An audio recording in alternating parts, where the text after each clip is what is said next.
હરિ બધે જ છે, બધું હરિનું જ છે. હરિ બધે છે, બધું હરિનું જ છે, અને એ એની ઈચ્છાથી બધું કરશે. આ વિશ્વાસ, આ સ્વીકાર કરવામાં બહુ કામ લાગે છે.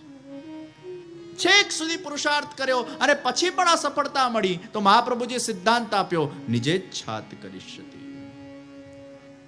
પછી જેવી હરિની ઈચ્છા. પુરુષાર્થ છેક સુધી છે.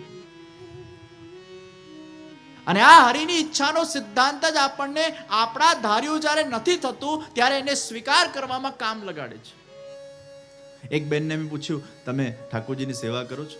મને કે ના, નિજેચ્છાત કરિષ્યતિ. મેં કીધું એટલે? એ ઈચ્છા કરશે ને ત્યારે કરશું. એટલે એનો અર્થ કે પુરુષાર્થ જ નહીં કરવાનો.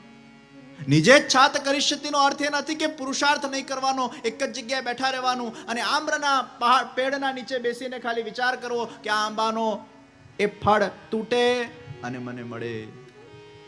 પુરુષાર્થ કરવાનો છે.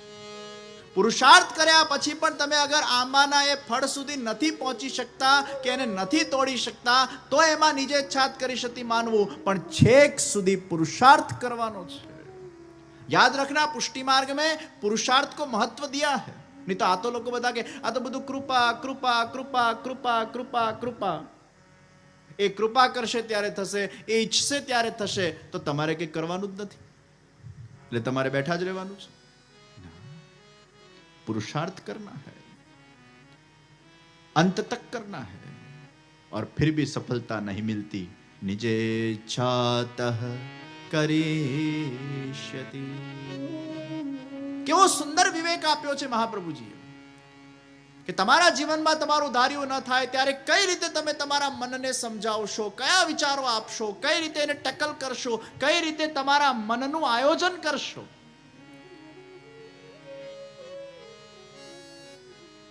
કેવી સમજ શક્તિ ઊભી કરશો.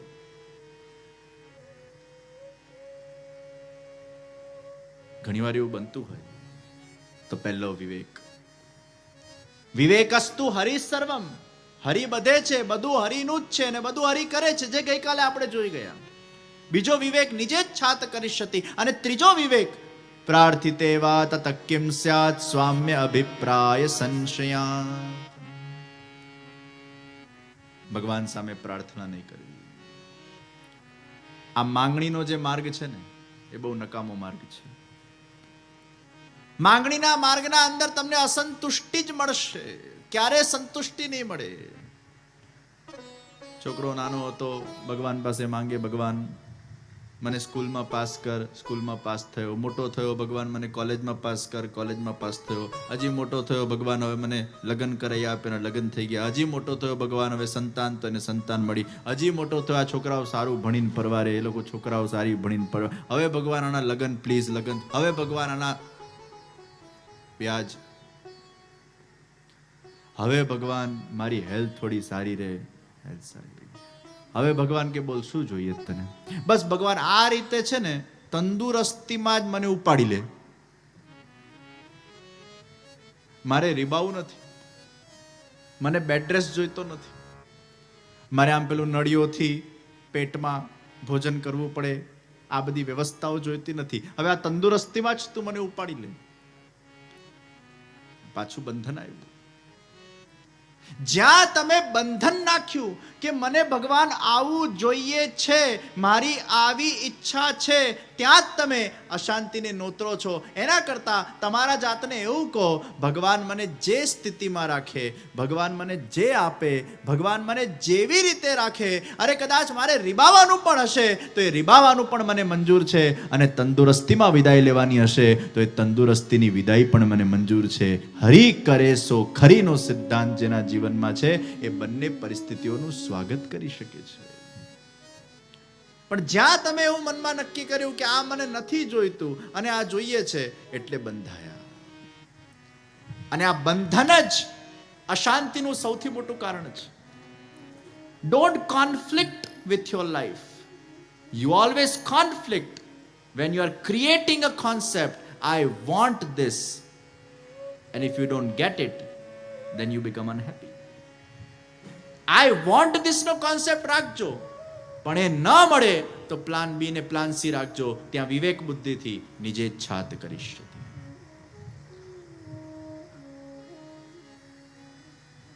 આજે ઘણા લોકો ડિપ્રેસ થઈ જાય છે, ડિપ્રેશનમાં ખોટું પગલું ભરી દે છે. અને મારા હિસાબે ડિપ્રેશનની પરિભાષા શું? મનનું મૃત્યુ, એનું જ નામ ડિપ્રેશન છે. મન વ્યક્તિનું મરી જાય છે ડિપ્રેશન. 3 લૌકિક વિવેક છે. પહેલો લૌકિક વિવેક કયો? Accepting the nature of an individual as it is. બીજું, understanding the nature of an individual. ત્રીજું, adjusting yourself with the nature of an individual. આ 3 લૌકિક વિવેક છે. પહેલું, એક્સેપ્ટિંગ ધ નેચર. જે વ્યક્તિ જેવો છે એવો જ રહેવાનો છે, એમાં કોઈ પરિવર્તન આવવાનું નથી. આપણે બધા દુઃખી કેમ થઈએ છીએ? કારણ કે આપણે એક્સપેક્ટ કરીએ છીએ કે આ વ્યક્તિમાં, આના સ્વભાવમાં પરિવર્તન આવે, અને ક્યારેય આવતું નથી, એટલે આપણું મન અશાંત થાય છે. પણ when you accept the individual as it is, આમાં કઈ જ પરિવર્તન આવવાનો નથી, આ જે છે એવો જ કે એવી જ રહેવાની છે, ત્યારે તમારો જોવાનો નજરિયો બદલાઈ જાય છે. પાગલને કેવું આપણે એક્સેપ્ટ કરી લઈએ છીએ? પાગલ છે તો પાગલ છે, ફૂલ સ્ટોપ.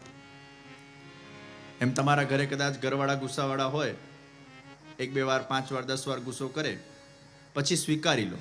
તમે તમારા જાતને એવું નહીં કહો કે આ કેમ ગુસ્સો કરે છે, આ કેમ ગુસ્સો કરે છે, આ કેમ ગુસ્સો કરે છે. જેટલા પ્રશ્ન પૂછશો અશાંતિ વધશે. એના કરતા તમારા જાતને કહો આ ગુસ્સા વાળો છે, ફૂલ સ્ટોપ, સ્વીકાર, એક્સેપ્ટ.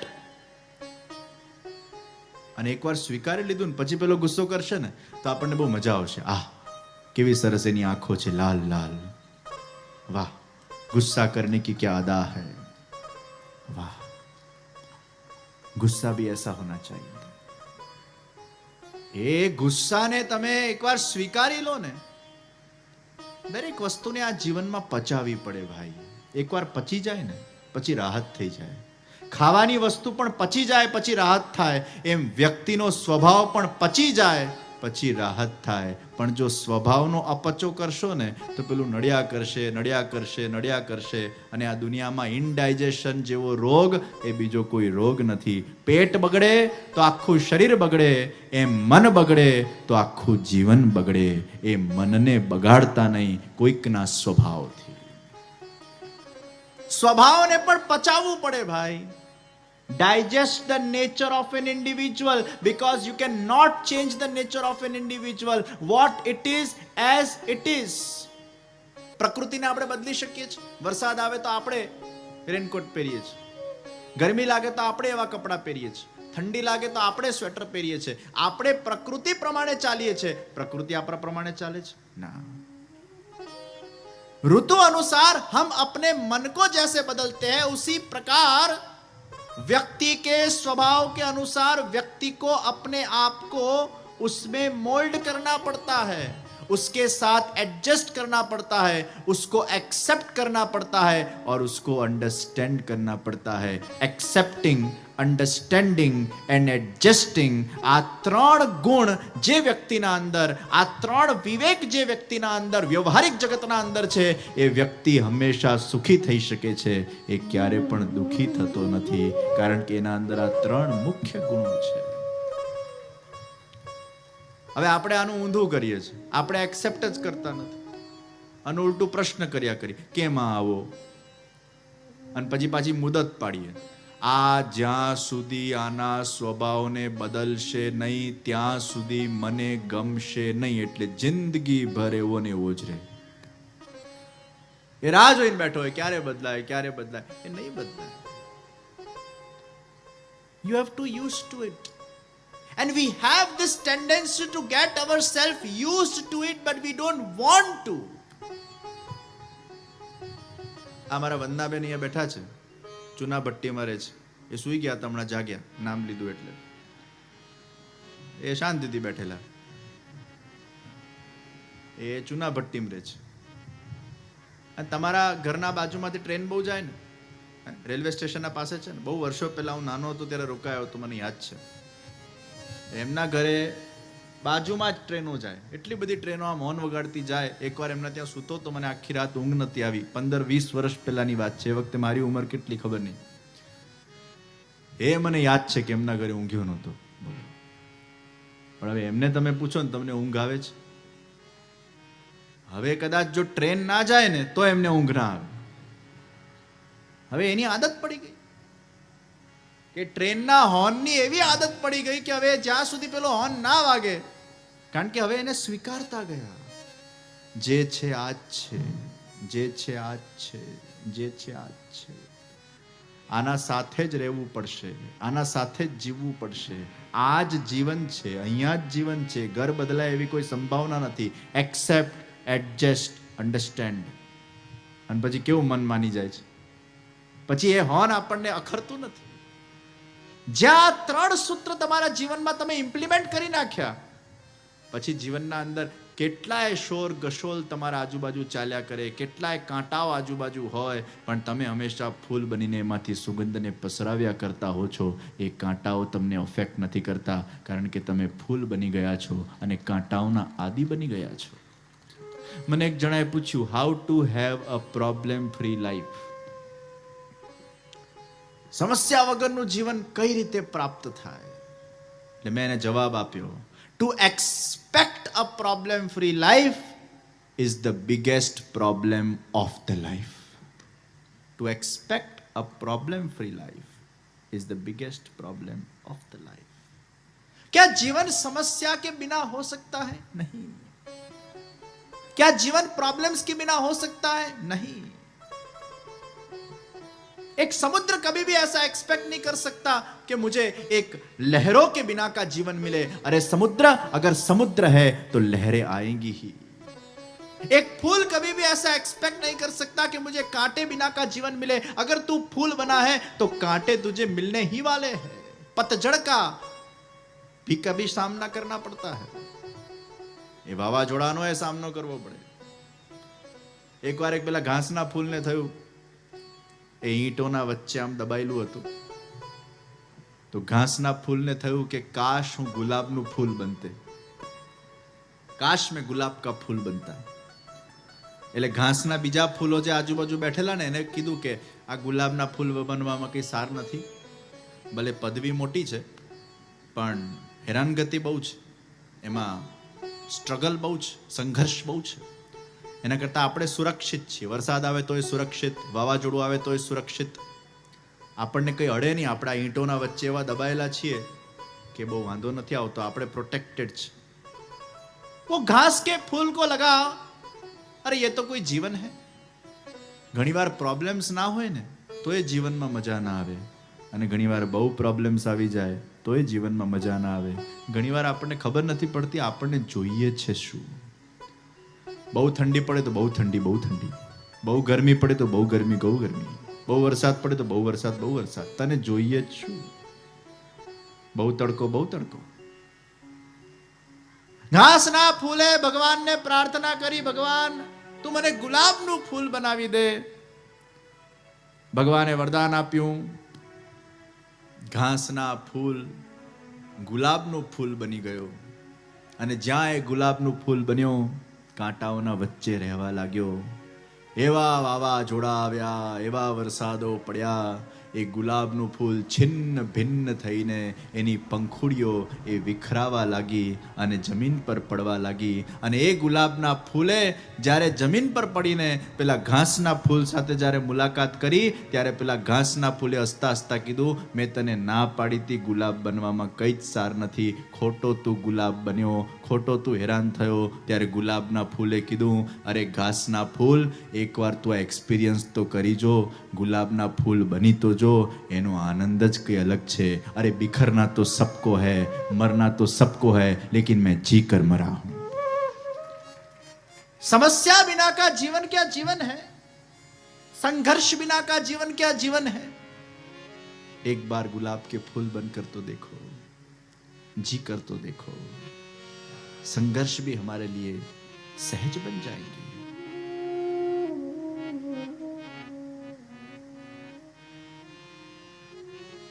તો કોના જીવનમાં પ્રોબ્લેમો નથી ભાઈ? expecting a problem-free life is the biggest problem. We live with the problem. આ કેમ પ્રોબ્લેમ આવ્યો આ ક્વેશ્ચન જવા દો. આ છે, મારે આના સાથે જીવવાનું છે. ચેલેન્જીસ એ જીવનનો નિયમ છે. સમુદ્ર હશે ત્યાં લહેરો આવશે. જ્યાં એક્સપેક્ટેશન આવી ત્યાં બંધાયા. તો આગ્રહ વૃત્તિ રાખવી. પણ અગર એ ઈચ્છા પૂરી ન થાય તો નિજે છાત કરીષ્યતિ. એક્સેપ્ટિંગ, એડજસ્ટિંગ એન્ડ અન્ડરસ્ટેન્ડિંગ, આ સૂત્રોને જીવનના અંદર ક્યાંક ને ક્યાંક ઇમ્પ્લિમેન્ટ કરાવીને પોતાના દ્રષ્ટિકોણને બદલવાની જરૂર છે. ઘણીવાર નાના માણસોને એવું લાગે આ મોટા માણસો કેટલા સુખી. ઘાસના ફૂલને થયું ને ગુલાબનો ફૂલ કેટલો સુખી. પણ ગુલાબ બને ત્યારે ખબર પડે કે એને કેટલું દુઃખ છે ભાઈ. ગરીબોને એવું લાગે અમીરો કેટલા સુખી. ના, ગરીબોના જીવનમાં એના પ્રોબ્લેમ્સ તો અમીરોના જીવનમાં એનાથી મોટા પ્રોબ્લેમ્સ હોય. પૈસાવાળા થાઓ, ફેક્ટરીઓ ખોલો, મોટા મોટા આયોજનો કરો. જેટલા તમે મોટા થતા જાઓ એટલા તમે હાઈટ પર જતા જાઓ, અને જેટલા હાઈટ પર જતા જાઓ ને એટલા હવાના ઝોકાઓ વધારે તમારે સહેવા પડે. એ હવાના વાવાઝોડાને વધારે સહેવા પડે. નીચે હતા તો હજી કદાચ સુખી હતા, પણ હજી તમે ઊંચા થતા જાઓ તો એ વાવાઝોડાઓને સહન કરવું પડે. તમારે ઘણા ચેલેન્જીસને સહન કરવા પડે, ઘણા સ્ટ્રગલ્સને સહન કરવા પડે, અને ત્યારે જઈને તમે ઊંચાઈ પર પહોંચતા હો છો. પણ જેને પહોંચવું છે ઊંચાઈ પર, એ આ બધું સહન કરતો કરતો એ શિખર પર પહોંચી જાય છે, અડિગતાથી પહોંચી જાય છે, ગભરાતો નથી. જીવનને ક્યારે પણ એ પ્રોબ્લેમ તરીકે નથી લેતો, જીવનને એક ચેલેન્જ તરીકે લે છે. And when you take life as a challenge, that challenge becomes a game for you. And when you play a game, even though you lose or win, still you get fun out of it, because you're taking the life as a challenge, not the life as a problem.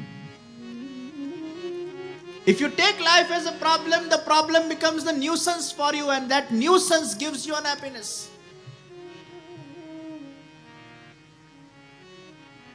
તો જ્યાં expectation આવી, બંધાયા. વિવેકસ્તુ હરિ સર્વં નિજેચ્છાત કરીષ્યતિ. આ મનને સમજાવવાનો એક પ્રકાર છે,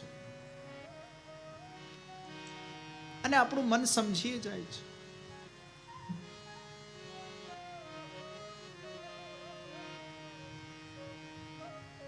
તો ભગવાન સાથેનું અટેચમેન્ટ એ લૌકિકના ડિટેચમેન્ટને સહન કરવાની શક્તિ આપે છે. આપણા નેત્રના માધ્યમથી આપણે એવી વસ્તુઓ જોઈએ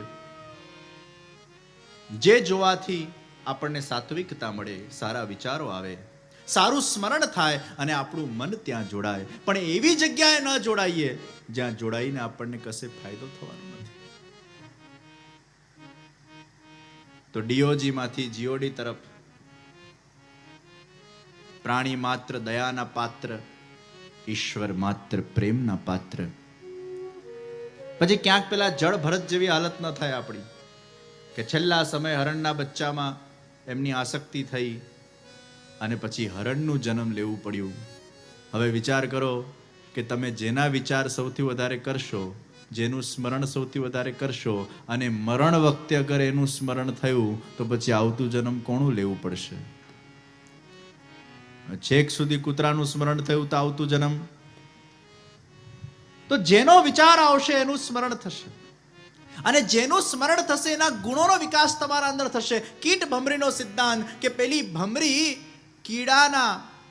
કીડો ભમરીના ભયથી ભમરી ભમરી ભમરી ભમરી ભમરી ભમરી ચિંતન કર્યા કરે છે, ભયથી ચિંતન કરે છે.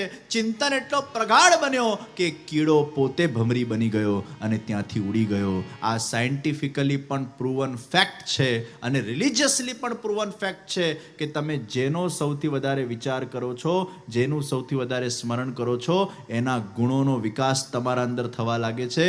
તમે એના જેવા બનતા જાઓ છો, તમારા અંદર એના તત્વોનો વિકાસ થવા લાગે છે. તો તમે ઈશ્વરનું જેટલું વધારે સ્મરણ કરશો એટલા ઈશ્વરના ગુણોનો વિકાસ તમારામાં થયા કરશે. તો પતંગિયું એ રૂપના આકર્ષણથી એ અગ્નિના અંદર પોતાના જાતની આહુતિ આપી દે છે. એટલે જ કહેવામાં આવ્યું કે આંખ દ્વારા બહિર્મુખતા નહીં પણ અંતર્મુખતા પણ આવવી જોઈએ, પ્રભુનું દર્શન પણ થવું જોઈએ. શ્રવણેન્દ્રિયમાં પણ સંયમ રાખવાની જરૂર છે.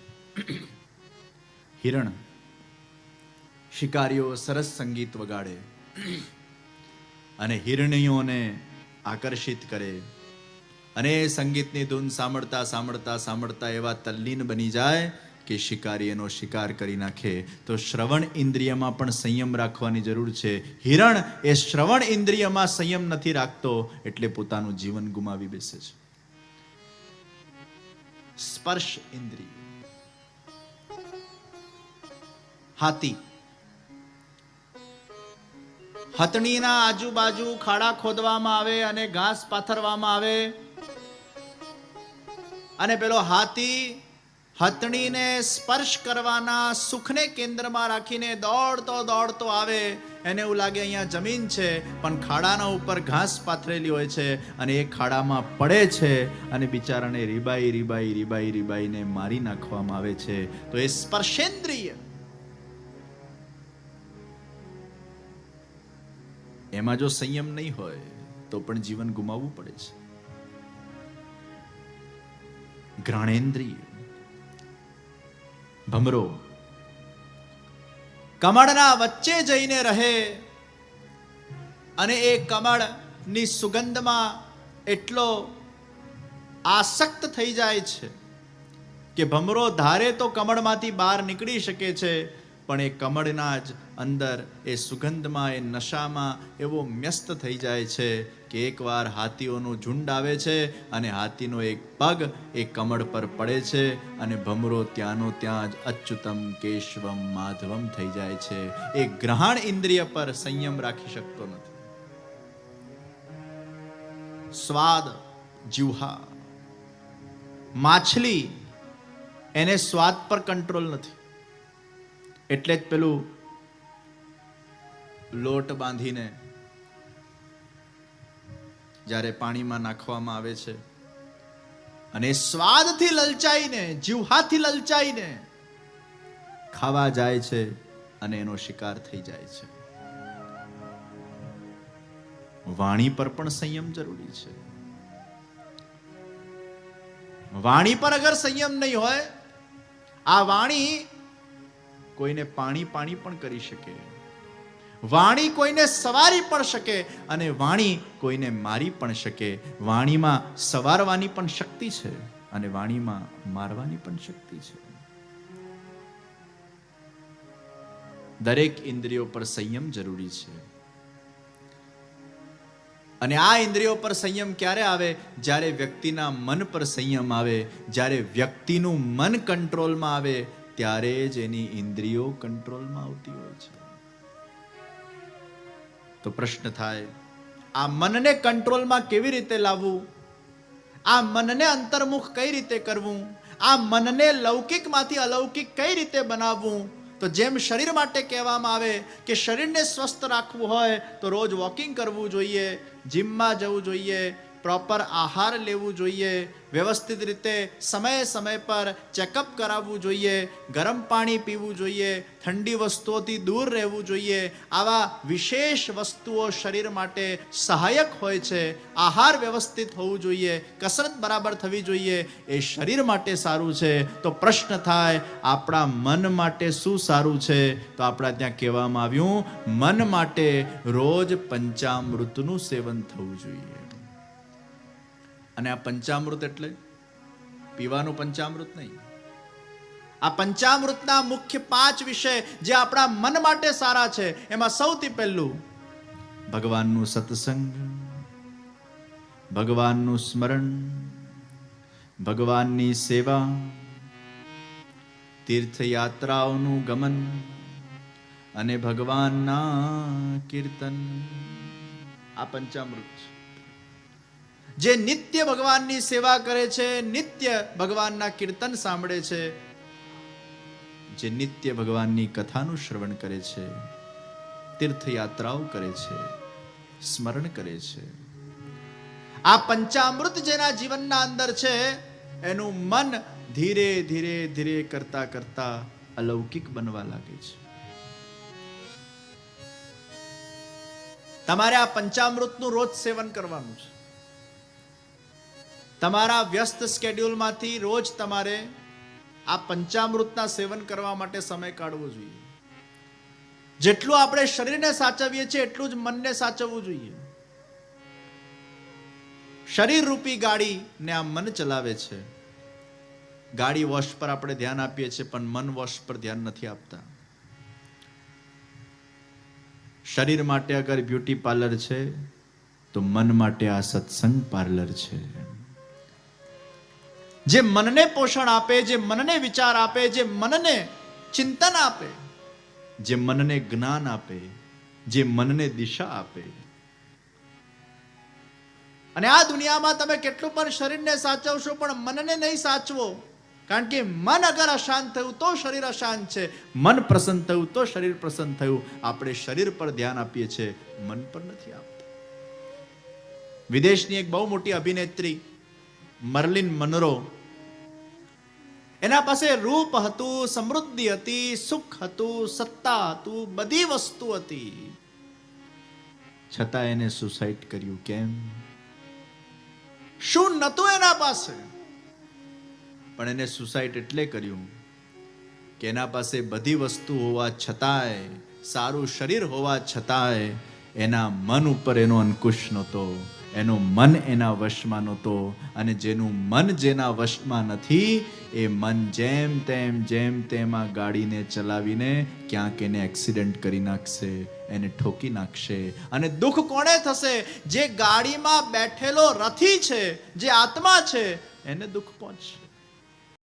પ્રિય ભક્તજનો, જે શ્રીના આ વચનામૃત તમને ગમ્યા હોય તો આ વિડીયોને લાઈક કરજો, શેર કરજો અને કમેન્ટ બોક્સમાં જય શ્રી કૃષ્ણ જરૂર લખજો. અને અમારી ચેનલ શ્રી વલ્લભ સત્સંગને સબસ્ક્રાઈબ કરવાનું ભૂલશો નહીં.